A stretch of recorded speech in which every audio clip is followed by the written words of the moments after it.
Hi there, hope you're well. In this video we're going to take a look at 3 commercially available guide rail hinges for an MFT or MFT alike workbench. Ooh, yeah, I know I've talked about rail hinges a lot recently and there's more to come. I've got my hands on a shipping production version of the BenchDogs rail hinge, which is really lovely. There's a couple of slight differences between this and the preview that I did earlier on, and I'll talk about those in a little bit more detail when I get to it. In the interest of transparency, the BenchDogs rail hinge was supplied for review by BenchDogs. I'm not paid by BenchDogs to make this video or to say nice things about the product, but I am a BenchDogs affiliate, so if you use the offer code 10-minute workshop at checkout, you'll get a 5% discount across the board at BenchdogsUK. I want to thank Ralph at BenchDogs for extending that offer. So fairly obviously, I did not purchase the BenchDogs hinge. It was supplied for review. I did purchase the dashboard hinge, which we'll be taking a look at, and also the Festool OEM hinge, which we're taking a look at as well. We're going to concentrate mostly on the dashboard and the BenchDogs hinges because it's important to know what the differences are between them when it comes to chunking down your hard-earned money. But I do want to have a quick look at the Festool hinge as well. Since I've been going down this DIY MFT route, I have had a number of people saying, what are you hoping to achieve by trying these different rail hinges? Clearly they've never used the Festool hinge. Or maybe they have and they find it perfectly adequate. I'll go into a little bit of detail on this simply because it is one of the commercially available hinges and it is actually the least costly of the 3. Now, at the risk of stating the obvious, the Festool OEM hinge is relatively costly when you buy it with an MFT attached, but on its own you can actually purchase it as a spare part, and it's the only one of these 3 commercial hinges that you can actually purchase the front and rears separately, the rear hinge assembly and the front guide rail support. So you can actually get the cost down a little bit more if you want to make your own front rail support, for example. However, it's got to be said, this is not a premium feeling product. It is pressed steel and plastic. I'm sure Festool will tell you it's some kind of high grade unobtainium plastic, but the fact is it's all a little bit, you know, janky feeling and not exactly a premium product that you'd expect from somebody like Festool. Plus, the biggest headache is that it really is designed to only work with Festool's own extrusion on their MFT or MFT3. With a little bit of light sanding, you can actually get it to work with IKEA's Vidga curtain track, but that produces a few issues of its own. I've talked about those before in previous videos, so I won't go into all those details here. But as I say, it remains one of the least costly ways of getting into a commercial guide rail hinge, with the front and rear rail supports coming in at around about £110, including VAT here in the UK. Prices are fluctuating a little bit, but that does take a little while to ship because it comes direct from Germany. One of the biggest niggles with it in many ways is that the hinge itself doesn't wear particularly well, and it hasn't really had much development over the years. This is the front rail support that I've taken off my MFT 1080, which is about 15 years or so old, and there is almost no difference at all in terms of the actual construction. Obviously the 15-year-old one has a considerable amount of paint and glue spatter on it, but really there's been no progress in terms of how this is made or what it actually does. And maybe that's fine, maybe it's perfect like an old Mercedes estate car. You know, you design it once, you get it dead right and you never change it again. But in reality, there are some things about the Festool hinge which really bug me. One of which is all down to the construction. It really doesn't hold itself very well horizontally. As you change the height of the rail, there's a certain amount of slop in there, which means that this doesn't always stay true. And at the front, on the front rail support, this little pin that locates under the guide rail into the T-slot, that's steel, and that wears a little groove in the underside T-slot, and eventually that introduces a certain amount of slop. This basically generated an entire slop stop industry, and to be honest, it could be better. It could be better thought through. It is efficient, I suppose, in that regard, but it's not a great product. And the biggest headache, by and large, with it is that it really is designed for Festool's proprietary extrusion that comes with its MFT, or is also available as a spare part at a much higher price. So anyway, with Festool seemingly content to peddle their pressed steel and plastic affair and make no real attempt at developing the hinge any further, it seems comes as no surprise to discover that somebody was more interested in capturing some of that more premium market, and the only surprise really is that there are so few companies actually involved in it. This is the first one I came across from Rob Schumacher at DashboardPWS. It was the first, to the best of my knowledge, the first alternative rail hinge available for Festool and other workbenches. PWS, Portable Workshop, of course. Dashboard makes an entire range of portable benches, of which the hinge is just part of it. But the hinge is available as a separate entity, and it's a very, very nicely made, very, very well machined, solid hunk of aluminium that attaches to the extrusion on the front of your portable bench, and is available for both Festool's own extrusion and what Rob calls regular T-track, which is basically what I've got on the front side of my bench. Works fine with the IKEA curtain track and has a nice solid feel to it, with plenty of plate to make you sure that your guide rail is held securely. The dashboard rail hinge is manufactured in the USA, and it does ship from the US, which makes it a little bit more expensive for us folks who aren't in the US. It's about $264 for the hinge kit, and that translates to about £210, so getting on for twice the price of the Festool OEM hinge, but many times more the quality. However, purchasing it as I did for shipping into the UK here, we do get hit for shipping and import duties, and I paid close to £285 or £287 to have this hinge shipped to me in the UK. That's about $360, so about $100 premium to get this hinge in the UK. It's a great hinge. It works really well. It is very nicely made and very well machined. It's solid and it does a fantastic job. However, it is the most expensive of the three commercially available hinges that we have here today. And so to the latest entrant into the rail hinge market. This is the BenchDogs rail hinge.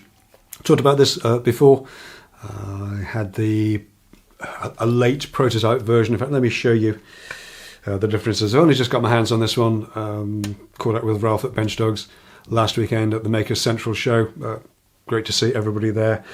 The BenchDogs hinge system is different in that it fits into the dog holes, in fact into a special pair of dog holes drilled into an MFT top, so it doesn't attach to the extrusion at all. Let me just show you the difference between the prototype that I had before and the shipping version. Principally comes down to the size of the top plate that the hinge attaches to, that the guide rail attaches to, excuse me. And it's a little bit smaller in the shipping version. I think it's about 30 mil, 25 to 30 mil off the guide rail plate on the shipping version. And oops, this just attaches into the dog holes and locks down very tightly. That's a big deal if you're someone who works off a regular MFT top on trestles or on a centipede style of support. If you're doing work on site or in people's houses, rail hinges have been sort of beyond you because there was nothing to attach it to, whereas now at least you have that option. It's a very nice system, and the shipping item is nicely branded with all the usual BenchDogs anodizing. And one of the benefits, one of the real nice things that you can do if you manufacture your own product is pay a little bit of attention to all the tactile things, all the things that you touch. The knobs are all polished stainless steel with this lovely knurled finish on them. Does that make it a better product? Not really, but it means that every time you interact with it, it makes you feel a little bit better. So a very nice, very solid, workmanlike hinge, very well made and machined, beautifully finished, and perfect for anybody who just wants to work off an MFT top. So when it comes to fitting the guardrails to the hinges, they all take a broadly similar approach. The Festool and the dashboard hinges use a bar that goes into the T-track beneath the central rib. The BenchDogs hinge uses a couple of stout T-bolts. The Festool one is secured with a hex key, so you will need a tool for that, which is less convenient if you change rails regularly. The dashboard and the BenchDogs ones are both toolless and just attached with thumb screws from underneath.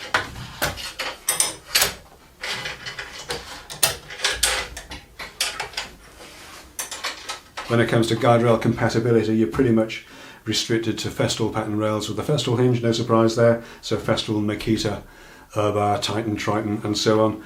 The dashboard hinge also includes compatibility with Mafel Bosch and DeWalt, as does the BenchDogs hinge. BenchDogs includes the Craig system as well. And all these hinges will, of course, hinge back beyond the 90 degrees, so they will self-support themselves without dropping down and whacking you on the head. So that's pretty much the hinges kind of covered. There's not a whole lot more to say about them. Before we go, let's talk about the front rail support. That's an integral part of the hinge system. You've got to have the front rail supported as well. I think, as I mentioned before, the Festool one doesn't exactly cover itself in glory with this little steel pin that gradually wears a groove in your guide rail, introducing slop. The dashboard hinge, again, very nice, has a solid steel pin which locates quite well. It does have its own slop stop, so it locates directly into that rather than bearing against the rail, and that seems to work very well. And then the BenchDogs hinge has a steel pin that locates very precisely. That pin will change size depending on which rail you purchase the hinge plate for. So that's your 3 commercial hinge systems that are currently available. Let's do a quick recap. We've got your Festool OEM hinge system, pressed steel and plastic. It's not exactly a premium product, and it only really works with Festool's own rails and Festool's own extrusion. At least it's only designed for that. On the other hand, it is available as a spare part, so it is bizarrely the least costly of the 3 hinge systems at around £110 for the front and rear set.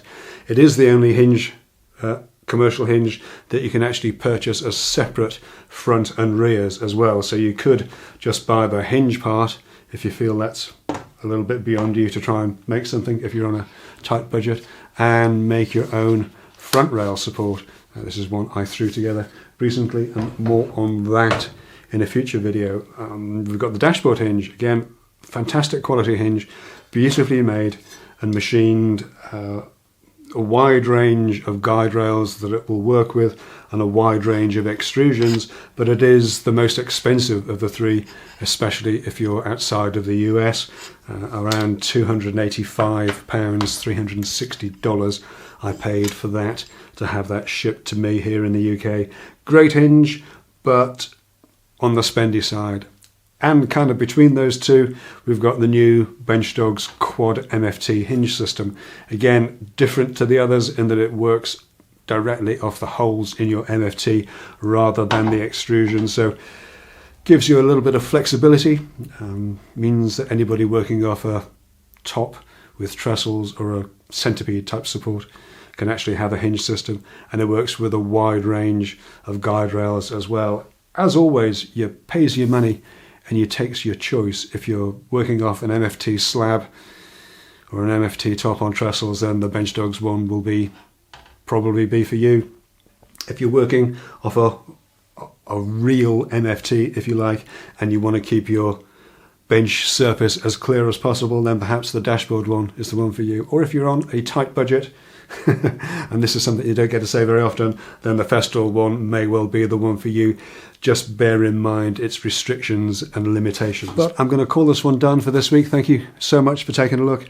As I said, just a relatively quick one, going through the pros and cons of these, because I've talked about all these hinges before in a lot of detail, and I'll link up all those videos down below. A huge shout out and thank you very much to Ralph at BenchDogs for letting me have a pre-production version of this and let me get hands-on with the actual production version.